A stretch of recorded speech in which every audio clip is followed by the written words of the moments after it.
ಏನು ಡೌಟಾ ಅಥವಾ ಔಟಾ? ಶೋ ತಾವು ಸೋತಿದ್ದು ಎರಡನೇ ಆಟ. ಎಂಥ ಕೆಲಸ ಆಗೋಯ್ತು ಬಾಸು. ಇವತ್ತು ಹೊರಡೋ ಅರ್ಜೆಂಟ್ ಅಲ್ಲಿ ಮನೇಲಿ ಪರ್ಸೆ ಬಿಟ್ಟು ಬಂದ್ಬಿಟ್ಟಿದ್ದೀನಿ. ಇಂಥ ಟೇಬಲ್ ಅಲ್ಲಿ ನೀನ್ ಹೇಳೋ ಕತೆ ಸುಮಾರು ನಡೆಯುತ್ತೆ ದಿನಕ್ಕೆ. ಸುಮ್ಮನೆ ದುಡ್ಡು ಇಟ್ಬಿಟ್ಟು ಎದ್ದು ಹೋಗು. ಮಂಜಣ್ಣ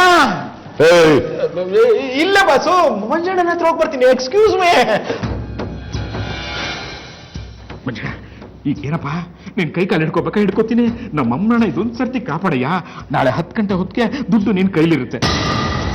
ಕೊಡ್ಲಿಲ್ಲ ಅಂದ್ರೆ ಅಯ್ಯೋ, ಸೀತಾರಾಮಯ್ಯನವ್ರು ಕೊಡೋ ಚೆಕ್ನ ತಂದು ನಿನ್ ಕೈಗಿಡ್ತೀನಿ. ಓಕೆನಾ? ಸರ್, ಇವ್ರದ್ದೇನೋ ಸ್ವಲ್ಪ ಪ್ರಾಬ್ಲಮ್ ಆಗಿದೆ. ನಾಳೆ ಬೆಳಿಗ್ಗೆ 11 ಗಂಟೆಗೆ ನಾನು ದುಡ್ಡು ಕೊಡ್ತೀನಿ. ದಯವಿಟ್ಟು ಬೇಜಾರು ಮಾಡ್ಕೊಳಕ್ ಹೋಗ್ಬೇಡಿ. ನಾಲ್ಗೆ ನೋಡಿದ್ರೆ 6 ಮೊಳ, ಬಂಡವಾಳ ನೋಡಿದ್ರೆ ಖಾಲಿ ಕೊಡೋಣ. ಇಂಥವ್ರನ್ನ ಯಾಕ್ರಿ ಕ್ಲಬ್ಗೆ ಸೇರಿಸ್ತೀರಾ? ನಿಮ್ ಕ್ಲಬ್ ಮುಚ್ಚೋದು ಗ್ಯಾರಂಟಿ. ಬೆಳಗ್ಗೆ 10 ಗಂಟೆಗೆ ಬರ್ತೀನಿ, ದುಡ್ಡು ರೆಡಿ ಮಾಡಿ. ಅಂತೂ ಡಿಸ್ಚಾರ್ಜ್ ಪೇಪರ್ಗೆ ಸೈನ್ ಹಾಕೋದ್ರಿಂದ ಕೀರ್ತಿನ ಮತ್ತೊಮ್ಮೆ ಮನೆ ಕರ್ಕೊಂಡು ಹೋಗ್ತಾ ಇದೀವಿ. ರಾಘವ, ಅದೃಷ್ಟ ಅಂದ್ರೆ ನಿಂದೆ ಕಣ. ನಾನು ಇಲ್ಲಿ ಟೆನ್ಷನ್ ಇಂದ ಒದ್ದಾಡ್ತಿದ್ರೆ ಅದೃಷ್ಟ ಅಂತೀಯಲ್ಲೋ? ಅದೃಷ್ಟನೇ ಕಣ. ಕೀರ್ತಿ ನಿನ್ನ ತುಂಬಾ ಹಚ್ಕೊಂಡಿದ್ದಾಳೆ, ಮನ್ಸಾರೆ ನಿನ್ನನ್ನೇ ಪ್ರೀತಿ ಮಾಡ್ತಿದ್ದಾಳೆ. ಇದು ಸತ್ಯ. ಕೃಷ್ಣ, ಸುಮ್ಮನಿರೋ, ಪುಂಗ್ಬೇಡ. ನಾನ್ ಹೇಳಿದಕ್ಕೆ ನೀನ್ ಅವಳ ಅಣ್ಣ, ನೀನ್ ಹೇಳಿದಕ್ಕೆ ನಾನು ಅವಳ ಲವರು. ನಾಳೆ ಅವಳಿಗೆ ಹಳೆದೆಲ್ಲ ನೆನಪು ಬಂದ್ರೆ ಎಲ್ಲ ಪೋಯ. ಇಲ್ಲ ಕಣ, ಅವಳ ಮನಸ್ಫೂರ್ತಿ ನೀನೇ ಇದೆಯಾ. ಇಲ್ಲ ಅಂದ್ರೆ ಹೀಗೆಲ್ಲ ಆಗಕ್ಕೆ ಸಾಧ್ಯನೇ ಇಲ್ಲ. ಇದನ್ನ ಹಾರ್ಟ್ ಸೈಕಾಲಜಿ ಅಂತಾರೆ. ಅವಳ ಜೀವಕ್ಕಿಂತ ಹೆಚ್ಚಾಗಿ ನೀನು ಪ್ರೀತಿ ಮಾಡ್ತಿದ್ದಾಳೆ. ಒಂದೇ ಒಂದ್ಸಲ ಅವಳ ಕಣ್ಣಲ್ಲಿ ಕಣ್ಣಿಟ್ಟು ನೋಡು.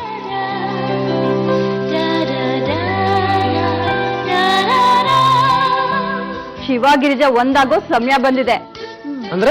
ಅಂದ್ರೆ ಕೇಶವನ್ ಮದ್ವೆ ಫಿಕ್ಸ್ ಆಗಿದೆ. ಓ, ನೀವೆಲ್ಲ ಕೇಶವನ್ ಮದ್ವೆ ವಿಚಾರನ ಮಾತಾಡ್ತಿರೋದು?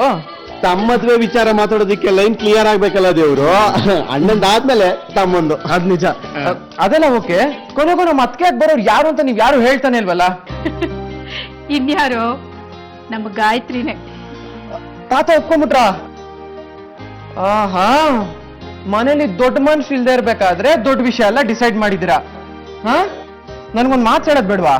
ಕೊಡ್ತೀನಿ ನೋಡು. ಇನ್ 3 ದಿನ ನೀನ್ ಎಲ್ಲೂ ಕದ್ಲೋ ಹಾಗಿಲ್ಲ. ಕಾಲು ಕಟ್ಕೊಂಡಿರೋ ಚಕ್ರನ್ ತೆಗೆದು ಪಕ್ಕಕ್ಕಿಡು. ಈಗಲೇ ಹೇಳ್ತಾ ಇದ್ದೀನಿ, ಆಮೇಲೆ ನಂಗೆ ಸಿಟ್ಟು ಬಂದ್ಬಿಡ್ತಾ ಹೇಳ್ತಾ ಇದ್ದೀನಿ. ಆಯ್ತು ದೊಡ್ಡಮ್ಮ, ಹೇಳ್ದಾಗೆ ಕೇಳ್ತೀನಿ, ಸರಿನಾ? ಹಲೋ, ಸಾರಿ. ಆಡೋ ಮಾತು ಸಾರಿಯಿಂದ ಯಾಕೆ ಶುರು ಆಗ್ಬೇಕು? ಏನ್ ಮಾಡೋದು, ಹೇಳಿದ ಮಾತನಾಗ ನಡ್ಕೊಳಕ್ ಆಗದೆ ಹೋದಾಗ ಸಾರಿ ಕೇಳಲೇಬೇಕಲ್ವಾ? ಅಂದ್ರೆ ನಾನ್ ನಾಳೆ ನಿಮ್ ಮನೆಗ್ ಬರೋಕ್ ಆಗ್ತಿಲ್ಲ.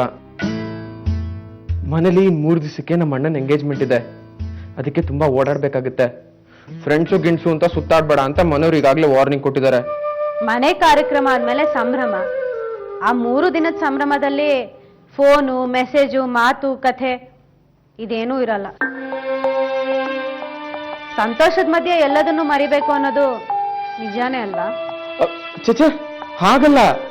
ಫೋನ್ ಪಾಡಕ್ ಫೋನ್ ಇರುತ್ತೆ, ಮನೆಯವ್ರ ಪಾಡಕ್ ಮನೆಯವ್ರು ಇರ್ತಾರೆ. ನನ್ ಪಾಡಕ್ ನಿನ್ ಜೊತೆ ಮೆಸೇಜಲ್ಲಿ ಚಾಟ್ ಮಾಡ್ತಿರ್ತೀನಿ, ಟಚ್ಚಲ್ಲಿ ಇರ್ತೀನಿ.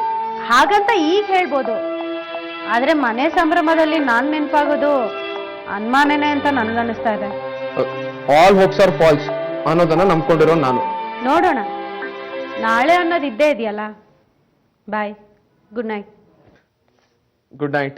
ಈ ಅರ್ಜೆಂಟ್ ಮೀಟಿಂಗ್ ಕರೆದಿರೋ ಉದ್ದೇಶ ಏನು ಅಂತ ನಿಮ್ಗೆಲ್ಲ ಗೊತ್ತಾ? ಯಾರಿಗ್ ಗೊತ್ತೋ ಗೊತ್ತಿಲ್ವೋ, ನನಗಂತೂ ಚೆನ್ನಾಗಿ ಗೊತ್ತಿದೆ. ಆದ್ರೆ ಯಾವುದೇ ಕಾರಣಕ್ಕೂ ನೀವು ಆ ನಿರ್ಧಾರಕ್ಕೆ ಬರಬಾರ್ದು ಅಂತ ಇವರೆಲ್ಲರ ಪರವಾಗಿ ನಾನು ನಿಮ್ಮನ್ನು ಕೇಳ್ಕೊತಾ ಇದ್ದೀನಿ. ಆದ್ರೆ ಈಗಾಗಲೇ ನಿರ್ಧಾರ ಆಗಿರೋ ವಿಷಯದ ಬಗ್ಗೆ ಮುಂದುವರಿಬೇಕು ತಾನೇ ಅಳಿ ಅಂದ್ರೆ? ಹಾಗಂತ ನೀವು ಮಾತ್ಗೂ ಆಸ್ತಿ ಹಂಚ್ತೀನಿ ಅಂದ್ರೆ ನಮಗ್ ಬೇಜಾರಾಗಲ್ವಾ ಮಾವ?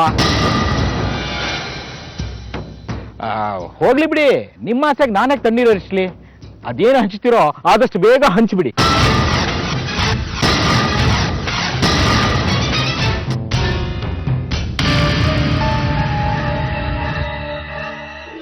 ಸೊಸೆ